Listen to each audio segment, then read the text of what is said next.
UPPL দলক যথেষ্ট সমালোচনা কৰিছে আৰু এটা মানে কৈছে আলাৰী চৰমৰ নামত যিটো মানে মন্দিৰ নিৰ্মাণৰ কাৰণে পইচা দিছিলে এইটো ব্লেংক চেকে আচলতে তেওঁলোকে সঠিক তথ্যবিলাক লৈ না নলয় মোৰ এটা সন্দেহ আছে।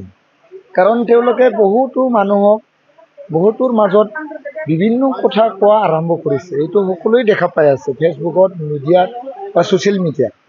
কাৰণ এইটো বুলি মাত্ৰ নহয়, এতিয়া যিবিলাক প্ৰমোদ বড়ো ছাৰ ডাঙৰীয়াৰ নেতৃত্বত কাম কাজ চলি আছে এইটোকো কৰা নাই বুলি তেওঁলোকে কৈ আছে। আমাৰ দাৱেজা বড়ো ডাঙৰীয়াৰ নেতৃত্বত চেণ্ট্ৰেল প্ৰজেক্টৰ পৰা যিখিনি ডেভেলপমেণ্টৰ ফাণ্ড আনিছে, ৰাস্তা পদূলিবিলাক বনাই আছে, ৰাইজৰ কাৰণে সা সামগ্ৰী দি থকা হৈছে, সেইটোকো মানে তেওঁলোকে নহয় মিছা বুলি কৈ থাকে, কিন্তু তেওঁলোকে প্ৰমাণ দিব নোৱাৰে। আৰু আজি তেওঁলোকে নতুনকৈ এটা কথা কৈছে, মানে আলাৰী চিৰাংটোকে মাইনাও চিৰাং বুলি কৈছে। মাইনাও চিৰাং আঁচনি কি বস্তু, আলাৰী চিৰাং বস্তু কি, জ্ঞান চিৰাঙে কি, এইটো সম্পূৰ্ণভাৱে তেওঁলোকৰ তাত ডাটাই নাই কিজানি। ইয়াৰ কাৰণে তেওঁলোকৰ বাৰে বাৰে ভুল হৈ আছে। আমি সন্মান জনাওঁ সকলো ৰাজনৈতিক দলকে, কিন্তু ডাটাবিলাক অৰিজিনেলি তেওঁলোকে কালেক্ট কৰি পালে এই কথাবিলাক ক'লে ভাল হয়। কাৰণ তেওঁলোকে আজি এটা কথা কৈছে, আমি দেখিবলৈ পাইছোঁ ফেচবুকত ক'ৰবাত মিডিয়াত, যে আলাৰী চোৰাং বোলে ব্লেংক চেক দিছে। কেনেকৈ ব্লেংক চেক দিব? যদি প্ৰমাণ আছে ব্লেংক চেকটো আমাক দেখাই দিয়ক, তেতিয়া ৰাইজে বিশ্বাস কৰিব। আৰু তেওঁ মানে আমাৰ তেখেতে বিফেক ইউথৰ সভাপতি না সাধাৰণ সম্পাদক মই নাজানো, কিন্তু চেণ্ট্ৰেল কমিটিৰ দায়িত্ব আছে আমাৰ ৰিঞ্জয় দৈমাৰী ডাঙৰীয়া। তেখেতে এটা কথা কৈছে যে ভগৱানকে তেওঁলোকে ঠকাইছে। ভগৱানকে যদি ঠকাব পাৰে মানুহক কিয় ঠকাব নোৱাৰে, এই কথাটো তেওঁলোকে কৈছে। মানে তেওঁ কৈছে, চবেই কোৱা নাই, কিন্তু সেইটোতো কিন্তু বহুত লজ্জাজনকৰ কথা।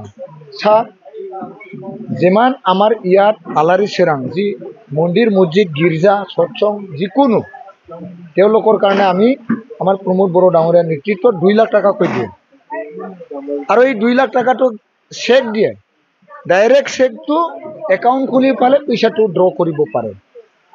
আৰু সেইটো বহুত সমাজে পাইছে। আমাৰ মই বেলেগতো ক'বলৈ নাযাওঁ, আমাৰ ভেৰগাঁও সমষ্টিত এতিয়ালৈকে আমাৰ 45টা সমাজে 2 লাখ টকাকৈ বৰ্তমান পাইছে। গতিকে ইয়াৰ ভিতৰত যদি কোনোবা আমাক আলাৰী চোৰাঙৰ চেক দিছিল, আমি টকাকে নাপালোঁ, আমাক ব্লেংক চেকহে দিছে, আমাক ঠকালা, যদি সেইটো পাৱা যদি কোনোবা সমাজে যদি আমাক কয় আমি মানি ল'ম। যদি প্ৰমাণ আছে সন্মানীয় ৰিঞ্জয় দৈমাৰী ডাঙৰীয়া আপুনি প্ৰমাণ দিয়ক, তেতিয়া ৰাইজে বিশ্বাস কৰিব আৰু আমি বিশ্বাস কৰিম। আৰু এটা কথা কৈছে, আমাৰ বিটিআৰৰ সন্মানীয় চিফ মহোদয় প্ৰমোদ বড়ো ডাঙৰীয়া, তেখেতৰ বোলে ভেলিডিটি মাত্ৰ 15 দিন। আজি কেই তাৰিখ হ'ল? আজি আপোনাৰ আগষ্টৰ 10 তাৰিখ, আৰু 15 দিনহে বোলে তেওঁৰ ভেলিডিটি। আৰু তেওঁৰ ভেলিডিটিটো হিচাপ কৰিবৰ কাৰণে কি দৰকাৰ? তেওঁৰ ভেলিডিটি কিমান আছে, কেতিয়া চৰকাৰ ভাঙিব, সেইটো তেওঁলোকৰ হেৰি নাই নেকি? যদিও ইলেকশ্যনটো হ'ব আপোনাৰ ছেপ্টেম্বৰ মাহৰ 20 তাৰিখৰ পিছত, তৃতীয় সপ্তাহত বুলি কৈছে আমাৰ অসমৰ chief minister doctor Himanta Biswa Sarma ডাঙৰীয়া, তেখেতে কোৱা মতে। আজিৰ পৰা যদিও হিচাপ কৰে ছেপ্টেম্বৰৰ 22 তাৰিখ বা 25 তাৰিখে যদি ইলেকশ্যনটো হয়, তথাপিও আমাৰ 1.5 মাহ আছে ইলেকশ্যন হ'বৰ কাৰণে। আৰু ইলেকশ্যন হোৱাৰ পিছত চৰকাৰ গঠন কৰা, শপত গ্ৰহণ কৰাৰ বা তাৰ আগেহে চৰকাৰটো ভংগ কৰা হয়। তথাপিও 2 মাহ আছে। কেনেকৈ ক'লে তেওঁ 15 দিন ভেলিডিটি আছে বুলি? তেওঁলোকৰ সঠিক তথ্যটো নাই, ইয়াৰ কাৰণে তেওঁলোকৰ বাৰে বাৰে ভুল হয়। আৰু আমি কৈছোঁ প্ৰমোদ বড়ো ডাঙৰীয়া 15 দিন ভেলিডিটি নহয়, তেওঁ আৰু 1.5 মাহৰ পিছত ৰিনিউ কৰিবলৈ গৈ আছে। 5 বছৰৰ কাৰণে আৰু ৰিনিউহে কৰিবলৈ গৈ আছে, মনত ৰাখিব। চাওক, মোৰ পিছফালে কিমান মানুহ আজি জইনিং হৈছে, EM ছাৰ তেখেত অৱশ্যে বড়ো ডাঙৰীয়াৰ গৃহত। সদায় আপোনালোকে দেখুৱাই আছে ডেইলি ৰাতি 300 জন, 250 জন, 400 জন, 200 জন, 150 জন ঘৰত ইচ্ছাৰে আহি পালে বিভিন্ন জাতি জনগোষ্ঠী বিভিন্ন দলৰ পৰা আহি ইয়াত যোগদান কৰি আছে।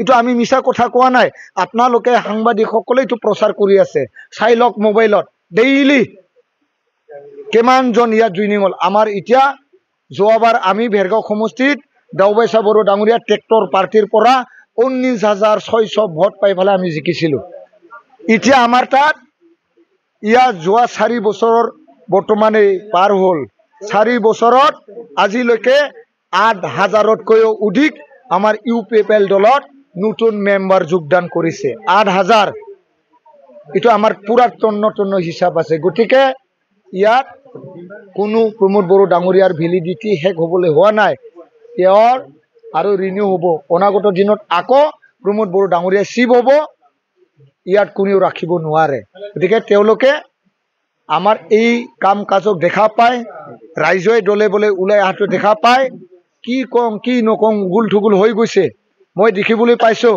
সন্মানীয় ৰিঞ্জয় দৈমাৰী ডাঙৰীয়া তেখেতে ভাষণ মাৰি আছে তেওঁৰ ৰস নোহোৱা ভাষণ মাৰাটো তেওঁলোকৰ মানুহে শুনিবলৈ ইচ্ছা নোহোৱা হৈ গৈছে তাতে আমাৰ কুমুলি মেডাম এক্স MLA তেখেতে তাৰ এই ভাষণটো বন্ধ কৰবা দিবলৈ আমাৰ সন্মানীয় BTCৰ প্ৰাক্তন EM লুমশ্ৰাও দৈমাৰী ডাঙৰীয়াক অনুৰোধ জনাইছিল আৰু লুমশ্ৰাও দৈমাৰী ডাঙৰীয়া ওচৰত যাই পালে এই বাদ দিয়াহে আৰু বন্ধ কৰক বুলি কৈছে আপোনালোকে এই ভিডিঅ'টো চাব পাৰে তেতিয়া ৰিঞ্জয় দৈমাৰী ডাঙৰীয়া ৰহ বুলি কৈছে পিছত অলপমান কৈ এই ৰস নোহোৱা কথাবিলাক আৰু অলপমান কৈ তেওঁ বন্ধ কৰিছে কাৰণ তেওঁ একেবাৰে নোহোৱা কথাবিলাক কৈ আছে এই আগৰ সিনিয়ৰ বিপি বিলাক এইটো সহ্য নহয় তাৰমানে আমাৰ লুমশ্ৰাও দৈমাৰী ডাঙৰীয়া সন্মানীয় তেখেত কমলি বাইদেউ বা ইয়াতে বঞ্জাৰ দৈমাৰী ছাৰহাট আছে তেওঁলোকৰ most senior BPF লিডাৰ বিলাকে ষ্টেজত বহি আছে আৰু ৰিঞ্জয় দৈমাৰী ডাঙৰীয়া নোহোৱা কথাবিলাক কৈ আছে